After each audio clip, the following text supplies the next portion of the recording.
নমস্কার বন্ধুরা, আরও একটি নতুন ভিডিওতে আপনাদের সবাইকে স্বাগত। আজ আমি আপনাদের তৈরি করে দেখাবো গ্যাসের উনুনে দুর্দান্ত স্বাদের মিষ্টি পাউরুটির রেসিপি এবং সম্পূর্ণ নিরামিষ, কোনো রকম ডিম ছাড়া। আর এটি খেতে অসাধারণ সুস্বাদু হয়। আপনারা ভাবতেই পারবেন না যে বাড়িতে এত সুস্বাদু পাউরুটি তৈরি করা যায়। স্বাদে গন্ধে একেবারে দোকানের মতো, কেউ কিন্তু ধরতেই পারবেন না যে এটা বাড়িতে তৈরি করা। তাহলে বন্ধুরা আর বেশি কথা না বলে চলুন তাহলে শুরু করা যাক আমাদের আজকের এই ভিডিওটি। তো বন্ধুরা, আমাদের এখানে সবার প্রথমে যেটি প্রয়োজন সেটি হচ্ছে একটি মিক্সিং বোল। অপরদিকে আমি এখানে একটি মিক্সিং বোলের মধ্যে দিয়ে দিচ্ছি মেজারিং কাপের হাফ কাপ পরিমাণ দুধ। দুধটা কিন্তু অবশ্যই উষ্ণ গরম দুধ হতে হবে, আগে থাকতে জাল দেওয়া দুধ। আর আমি এখানে মিষ্টির জন্য ব্যবহার করছি 2 চামচ পরিমাণ চিনি। আপনারা যদি বেশি মিষ্টি পছন্দ করেন সেক্ষেত্রে চিনির পরিমাণটা বাড়িয়ে দেবেন। আর দিলাম এখানে 1 টিস্পুন পরিমাণ ড্রাই ইস্ট।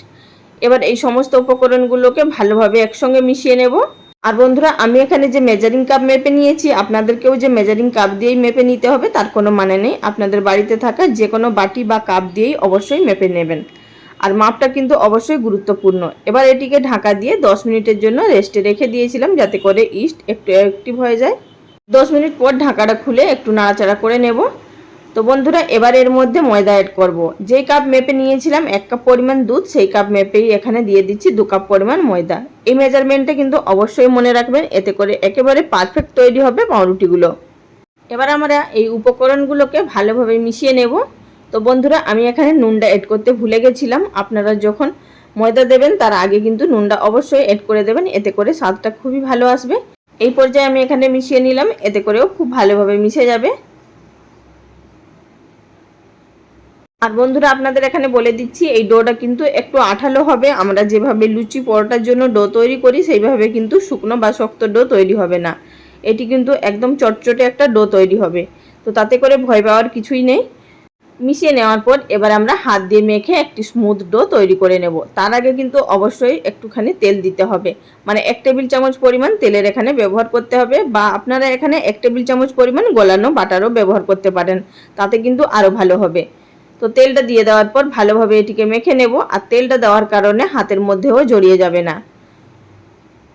আর এই পর্যায়ে যত ভালোভাবে ডোটাকে মাখবেন ততটাই কিন্তু পারফেক্টভাবে পাউরুটিগুলো তৈরি হবে, মানে খুবই জালিদার এবং স্পঞ্জি তৈরি হবে। তো বন্ধুরা, আমার এখানে মেখে নেওয়া হয়ে গেছে।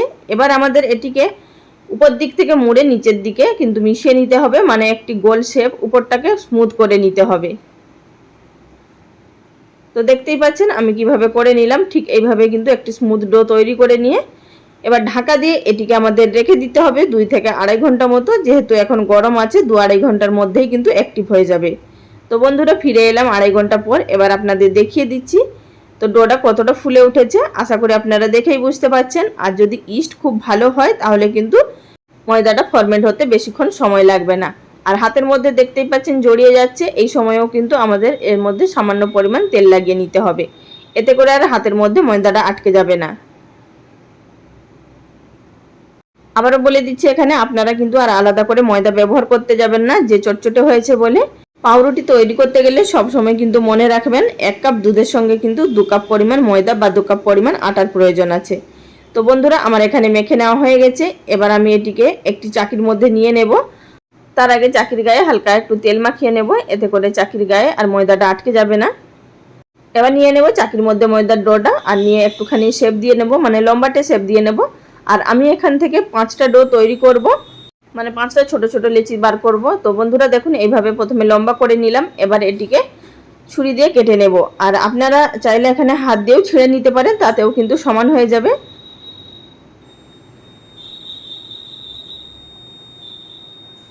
তো আমি এখানে 5 ভাগে ভাগ করে নিলাম। এবার এখান থেকে এক একটা করে টুকরো নিয়ে একটুখানি গোল শেপ দিয়ে নেব। তার আগে আমি এখানে যে কটা ডো একটু ছোট ছোট সাইজের হয়েছে সেগুলোর মধ্যে সবগুলোকে সমান করে নেব। বন্ধুরা, ভিডিও চলাকালীন ছোট্ট একটি অনুরোধ, যদি আমার চ্যানেলে কেউ নতুন দর্শক বন্ধু হয়ে থাকেন আর ভিডিওটি দেখার পর যদি আপনাদের ভালো লাগে, চ্যানেলটি সাবস্ক্রাইব করে নেওয়ার অনুরোধ রইল। পাশে থাকা বেল বাটনটি অবশ্যই প্রেস করে রাখবেন, এতে করে আমার পরবর্তী ভিডিও নোটিফিকেশান সবার আগে পেয়ে যাবেন। আর যারা ফেসবুক পেজ থেকে দেখছেন তাদের কাছেও রিকোয়েস্ট রইল পেজটি ফলো করে নেওয়ার জন্য। আর যারা এখনো পর্যন্ত আমার ভিডিওটি দেখছেন তাদের কাছেও অনুরোধ রইল ভিডিওটি লাইক দিয়ে কন্টিনিউ করার জন্য, এতে করে আমার নতুন নতুন ভিডিও করার জন্য উৎসাহ বাড়ে। তো বন্ধুরা দেখুন এখানে আমি সমান 5টা ভাগে ভাগ করে নিয়েছি।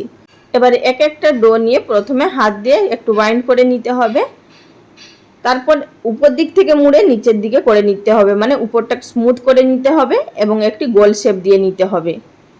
তো বন্ধুরা আশা করি দেখে বুঝতে পারছেন আমি ঠিক কিভাবে তৈরি করছি। ঠিক এইভাবে আমি এখানে একটা তৈরি করে নিলাম, বাদ বাকিগুলো তৈরি করে নেব। মানে এখানে আমাদের যে ডোটা তৈরি হবে রুটির থেকে একটু বড় সাইজের তৈরি হচ্ছে। আর বন্ধুরা আমি আগে থাকতে একটি কেক টিনের মধ্যে ভালোভাবে তেল ব্রাশ করে নিয়েছিলাম, আর তার মধ্যেই আমি আজকে এই পাউরুটিগুলো তৈরি করব। আপনারা চাইলে যে কোনো বাটি দিয়ে, বা স্টিলের বাটি হোক, অ্যালুমিনিয়ামের বাটি হোক, আপনারা আপনাদের পছন্দ মতো জায়গা দিয়ে অবশ্যই করে নিতে পারেন, এতে কিন্তু কোনো রকম সমস্যা হবে না। তো বন্ধুরা দেখুন আমি একই রকমভাবে আপনাদের এখানে আরও একটি ডো তৈরি করে দেখিয়ে দিচ্ছি। তো দেখতেই পাচ্ছেন ঠিক এইভাবেই আমাদেরকে সমস্তগুলো তৈরি করে নিতে হবে। তো আমি এখানে একটি কেক টিনের মধ্যে সবগুলো সেট করে নিয়েছি, আর আমি এখানে আমার পছন্দ মতো সাজিয়ে নিয়েছি, মানে ডিজাইনটা যেটা তৈরি হবে। তো দেখতেই পারবেন এর মধ্যে থেকে খুব সুন্দর একটি ডিজাইন তৈরি হয়ে যাবে। এবার এটিকে ঢাকা দিয়ে একটি গরম জায়গায় রেখে দেব প্রায় 4 ঘন্টা মতো, বা যতক্ষণ না আমাদের এই কেক টিনটা সম্পূর্ণ ভর্তি হয়ে যাচ্ছে ততক্ষণ অবধি আমাদের এটিকে রেখে দিতে হবে। তো দেখতেই পাচ্ছেন খুব ভালোভাবে ফুলে উঠেছে। এবার আমি এর উপরে একটু কর্নফ্লাওয়ার, মানে 2 টেবিল চামচ দুধের সঙ্গে হাফ টিস্পুন পরিমাণ কর্নফ্লাওয়ার ভালোভাবে গুলে নিচ্ছি, আর উপর দিয়ে একটুখানি ব্রাশ করে নেব, এতে করে কালারটা ভালো আসবে। তবে কিন্তু যদি ডিমের কুসুম দেন তাতে করে খুবই ভালোভাবে আরও কালারটা আসবে, মানে কালারটা একদম ডার্ক হবে, আর এতে করে কালারটা একটু হালকা হবে। যেহেতু এটা ডিম ছাড়া তাই আমি আপনাদেরকে ডিম ছাড়াই তৈরি করে দেখিয়ে দিচ্ছি, আর উপরেও আমি আর ডিম ব্রাশ করলাম না। এবার চলে এসেছি পাউরুটিটি বেক করার পদ্ধতিতে। আগে থাকতে একটি কড়াই আমি 5 মিনিট মতো হাই ফ্লেমে প্রিহিট করে নিয়েছিলাম, তারপরে ভেতরে একটি স্ট্যান্ড দিয়ে এই আমাদের পাউরুটির বাটিটাকে বসিয়ে দিয়েছি, তারপরে উপর থেকে ঢাকা চাপা দিয়ে এটিকে 15 মিনিটের জন্য লো ফ্লেমে বেক করে নেব। 15 মিনিট পর ফিরে এলাম, এবার আপনাদের ঢাকাটা তুলে দেখিয়ে দিচ্ছি। দেখুন এখানে অনেকটাই কিন্তু বেক হয়ে গেছে, কালারটাও চলে এসছে, তবে কিন্তু আমাদের এখানে পাউরুটিটা সম্পূর্ণভাবে বেক হয়নি। যাতে করে উপরের সারফেসটা শুকিয়ে না যায় তার জন্য আমি উপর থেকে সামান্য পরিমাণ বাটার ব্রাশ করে নিচ্ছি। আপনারাও কিন্তু অবশ্যই করে নেবেন, তা না হলে উপরের সারফেসটা ড্রাই লাগবে। আর এটা ব্রাশ করে নেওয়ার পর কিন্তু অনেকটাই নরম হয়ে যাবে ঠান্ডা হয়ে যাবার পর। তো বাটার একটুখানি ব্রাশ করে নেওয়ার পর আবারও ঢাকা দিয়ে এটিকে আমি আরও 3 মিনিটের জন্য লো ফ্লেমে বেক করে নেব। তার মধ্যেই কিন্তু খুব সুন্দরভাবে তৈরি হয়ে যাবে। বন্ধুরা এখানে ঢাকাটা তুলে নিচ্ছি 3 মিনিট পর, আর আপনাদের দেখিয়ে দিচ্ছি এখানে পাউরুটিটা কিন্তু খুব সুন্দরভাবে বেক হয়ে গেছে। আশা করি এখানে দেখে বুঝতে পারছেন। এবার ঢাকা চাপা দিয়ে দেবো এবং গ্যাসের ফ্লেমটাকে বন্ধ করে দিয়ে এটিকে ঠান্ডা হওয়ার জন্য অপেক্ষা করব।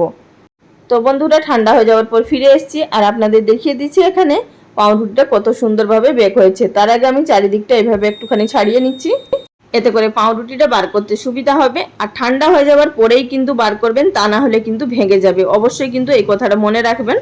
আর দেখুন বন্ধুরা কত সুন্দরভাবে বেক হয়েছে, আশা করি সেটা আপনারা দেখে বুঝতে পারছেন। খুবই দুর্দান্তভাবে বেক হয়েছে, আর পাউরুটিটা ঠিক ততটাই কিন্তু নরম তুলতুলে এবং স্পঞ্জি হয়েছে। সেটাও আপনাদেরকে আমি দেখিয়ে দিচ্ছি, তাহলেই আপনারা বুঝতে পারবেন। আর আমরা এখানে যে পাউরুটির ডিজাইনটা তৈরি করেছিলাম প্রত্যেকটা কিন্তু পার্ট আলাদা আলাদা হয়ে যাবে, আর দেখতেও কিন্তু খুবই সুন্দর লাগবে। আশা করি সেটাও আপনারা দেখে বুঝতে পারছেন।